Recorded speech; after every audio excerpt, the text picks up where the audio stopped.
Hi, geometry students. I'm a cough again. It's Mrs. Gregerson, and I just wanted to do a recording of today's lesson just so you have it to review for your quiz on Friday, but also to make sure we're on the same page when we're working with special right triangles. So we just covered how to use the Pythagorean theorem, and we talked about how we use leg squared plus leg squared equals hypotenuse squared, but it can be very tedious and time consuming. Well, there's two different types of triangles. They're called special right triangles that you can use patterns based off of using the Pythagorean theorem that you can use to solve for the missing sides. So you don't have to go through the process of the Pythagorean theorem. So the first one we're going to study, and this is just lesson 5.8a, we'll do 5.8b in our next class period, is the 45, 45, 90 triangle. Now let me just realize I did not put it in tablet mode here, so forgive me guys. There we go. When you have an isosceles right triangle, it's 45, 45 degrees, 90 is what it's called. But because the two angles are congruent, we know the sides opposite them are congruent. And that makes it called an isosceles right triangle. So you'll hear me use the word 45, 45, 90 or isosceles right triangles interchangeably. Now we want to figure out a pattern to solve for the missing sides. So we're going to solve for the length of the hypotenuse of each one of these triangles using the Pythagorean theorem. I'm going to drink here, guys, so hopefully I don't keep coughing through this whole video.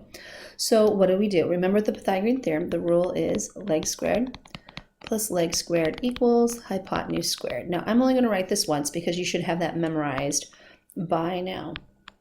But that means we're going to go 2 squared plus 2 squared equals x squared. Well, 2 squared is 4. So I get 4 plus 4 is equal to x squared. I get 8 is equal to x squared. But I need to solve for x, so I take the square root of both sides. And so I take the plus or minus the square root of, oops, I forgot the square root symbol, plus or minus the square root of 8, which then gives us plus or minus the square root of 4 times the square root of 2, which is x. What's the square root of 4, guys?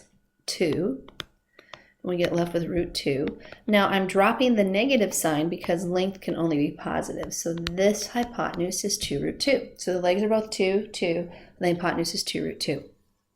I'm going to use my other triangle here. I'm going to use a different color to work with this. I have the fact that one leg is 7, which automatically the other leg is 7. And so this would be at 45 and 45. So then we're going to use, let's call the hypotenuse y. So we're solving for the missing side here. So we get leg squared plus leg squared equals the hypotenuse squared again. Well, that's 49 plus 49 is equal to y squared. Well, that's 98 is equal to y squared. Take the square root of both sides. So that means I'm going to get plus or minus the square root of 49 times the square root of 2 because I got to simplify my radical. Guys, well, what's the square root of 49? That's right, it's 7. So my answer, 7 root 2, is equal to y. And the reason why I dropped the negative sign is, again, length can only be positive. So I get 7 root 2. Do you guys see a pattern developing that you can use to solve for the missing sides? Well, again, we look at this diagram, and it looks like I only know one side, but because we know if one acute angle is 45, the other one has to be because the sum of a triangle add up, angles of a triangle up to 180. We know that the two legs will end up being congruent, so we get 5 root 2 and 5 root 2. So when I am solving, you know what, let's move that down just a little bit. Let's let the hypotenuse be y. We're going to go leg squared again. So 5 root 2 squared plus the quantity 5 root 2 squared equals y squared. Well, remember, when you're squaring this, you square the 5, which is 25. You square the square root of 2, which is 2. So 25 times 2, that would give us 50. And if you need to, put that in your calculator so you get it to come out. So 50 plus 50 is 100. Take the square root of both sides. What's the square root of 100? 10. So we know that y is going to be plus or minus 10. However, we're looking in context of the problem, because remember, we never want to forget context of the problem. We're looking for length, so it's going to be a positive 10. Now, guys, here's my question for you. What is the pattern?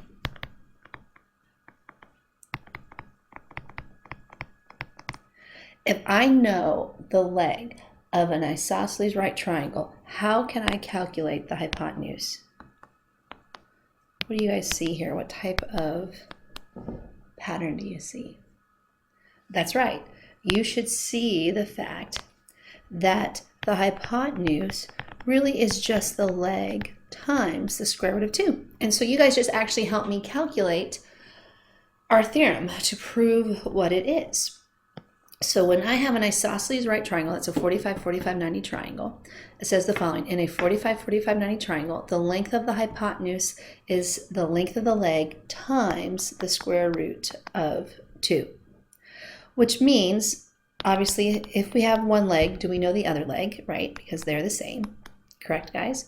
And the hypotenuse is just the leg times the square root of 2. So you can write that equation to the right, or you can be like me, who's very visual, and you can do the generic 45, 45, 90 triangle. And the nice thing about the generic 45, 45, 90 triangle, it's the exact same triangle that will show up on like an SAT or a PSAT standardized test, where we know the legs are the same. So the generic part of it is I just put X down for each leg. So X and X.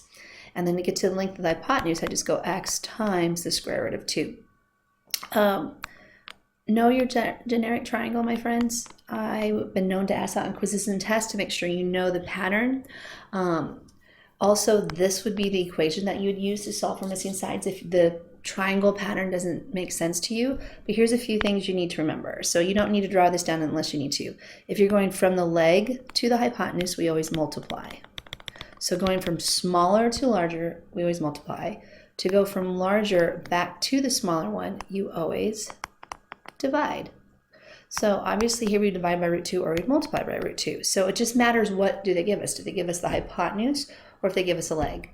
And then right here I write this, and I write this for the 30, 60, 90 triangle, tomorrow's notes as well, that says always draw your generic triangle so you have the pattern next to you. Make sure you memorize it correctly or you're sunk.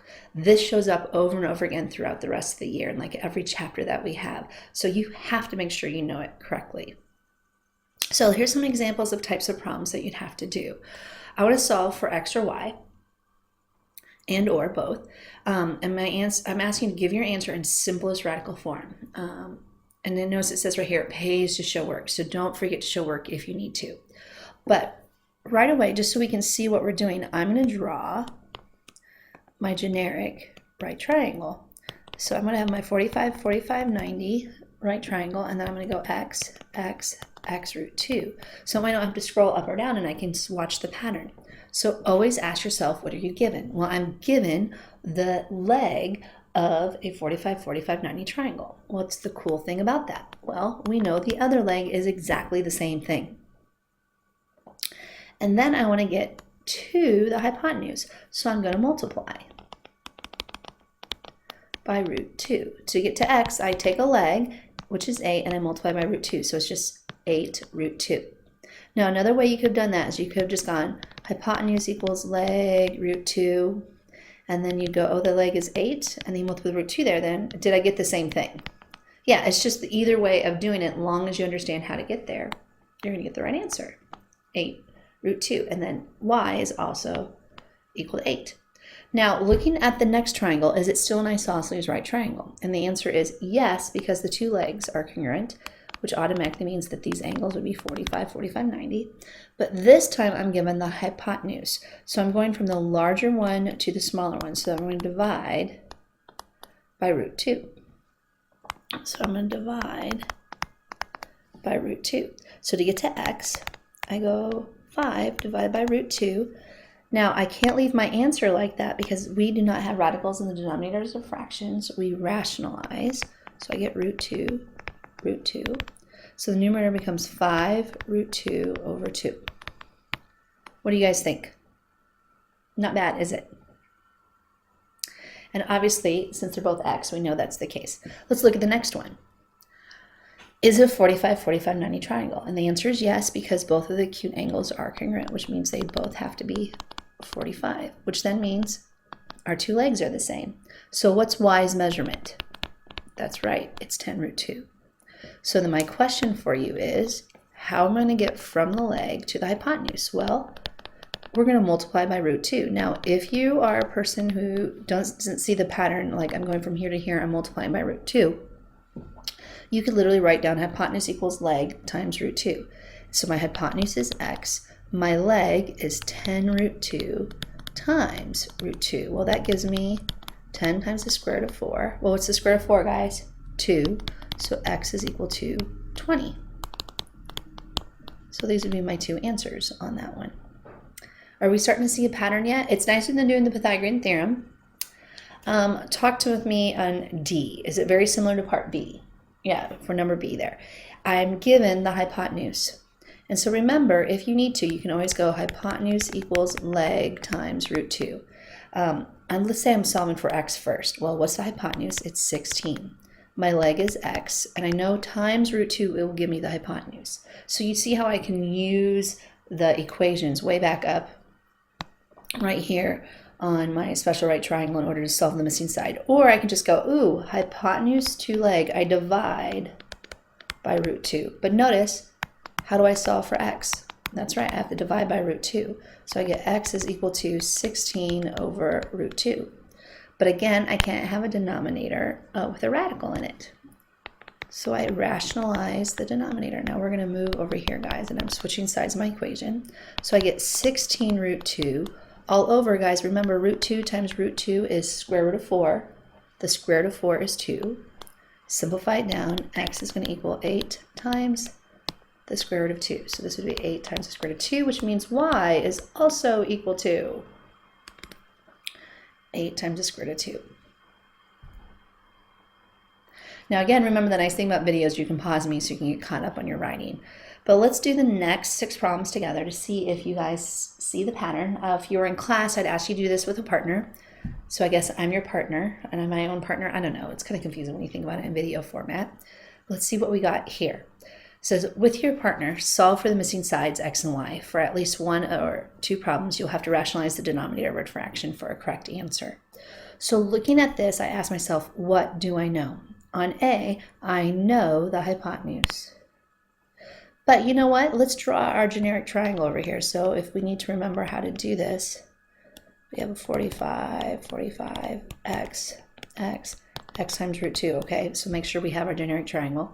So I know the hypotenuse. I'm going back to the leg. So I'm going to get rid of the root 2. So that means I got to divide by root 2. So to get to x, and I'm going to go equals y because it's the same thing. I'm going to go 4 root 2 divided by root 2. Now, a whole bunch of you are like, oh no, I know, I have to rationalize. Take a deep breath. Anything divided by self is 1. It simplifies out. We know x and y are both going to be equal to 4. Simple as that.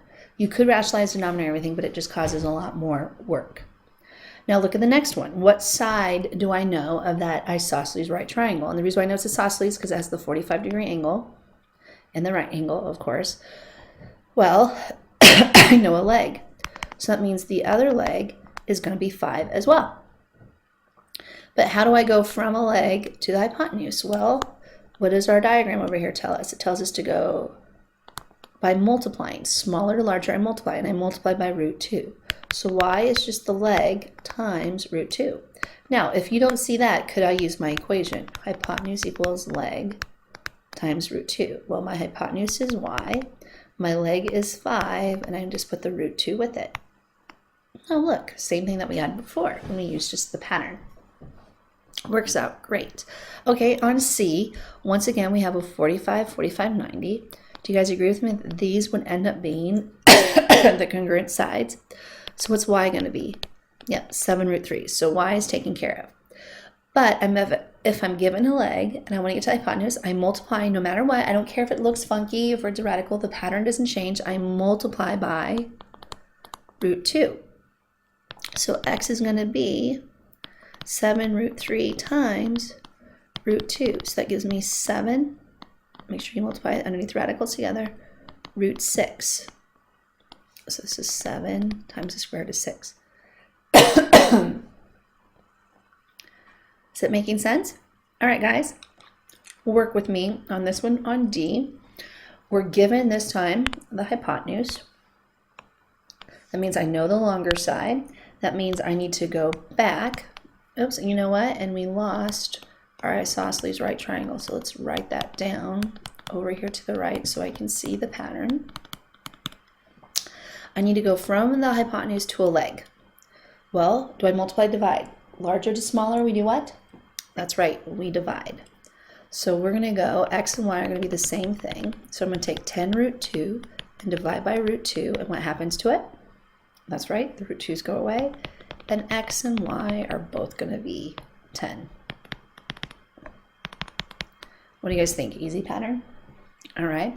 E should look similar, just very similar to something we did earlier. I know the hypotenuse. Again, I divide by root 2. So I go x is going to be, let's just actually use our formula this time. I have hypotenuse equals leg root 2. Well, the hypotenuse is 5. The leg is x. I'm looking for the leg, but it's the leg times root 2 gets that. So how do I solve for x? Divide by root 2. So I'm going to rewrite this. So I get 5 divided by the square root of 2. I cannot have a radical in the denominator of the fraction, so now I have to take the time to rationalize it. So I get here 5 times the square root of 2 all over 2. So 5 square root of 2 over 2. What do you guys think? Now y we know is the exact same size because it's an isosceles right triangle and these are congruent. So that's 5 root 2 over 2 for that one as well. Okay guys, one last one. And again, even if the numbers look weird, even if they're fractions, even if they're decimals, the pattern for an isosceles right triangle will never change. So in this one right here, I know the hypotenuse. So I need to go from the hypotenuse to the leg. That means I'm going to divide by root 2. So to get x, I'm going to go 12 root 5 and divide by root 2. I need to rationalize the denominator, and I get 12 root 10 over 2. But I need to simplify it one more time. So I get 6 root 10 because I need to simplify the 12 and the 2. So hopefully that's in simplest form, and that's what x is going to be. All right, guys, I hope this video helps you and that you can use it to help you on your homework, or if you're gone, help you get caught up. This is also really good to review before you take your quiz on Friday.